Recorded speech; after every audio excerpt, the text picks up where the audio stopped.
From London to Nucidan. Well, si c'est une chose, well. Il y a encore quelques années, Nathalie travaillait au ministère britannique des Affaires étrangères.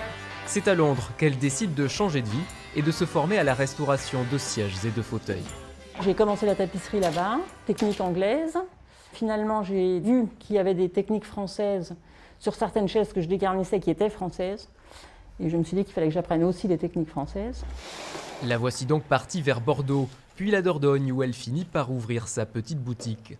J'ai choisi une région de France qui est quand même une ancienne région anglaise, soyons clairs. Je suis quasiment en Angleterre quand on est en Dordogne. Donc effectivement, je me retrouve à avoir des clients qui sont eux-mêmes britanniques et qui ont du mobilier britannique également.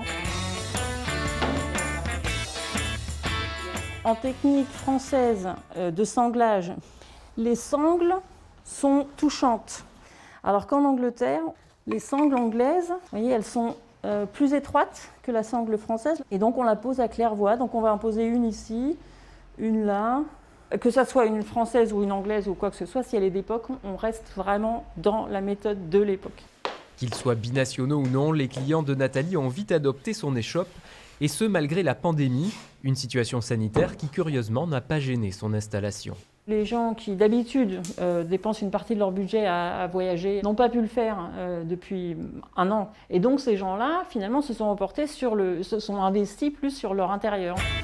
Elle-même férue de vagabondage, Nathalie Moire ne saurait dire combien de temps elle restera en Dordogne.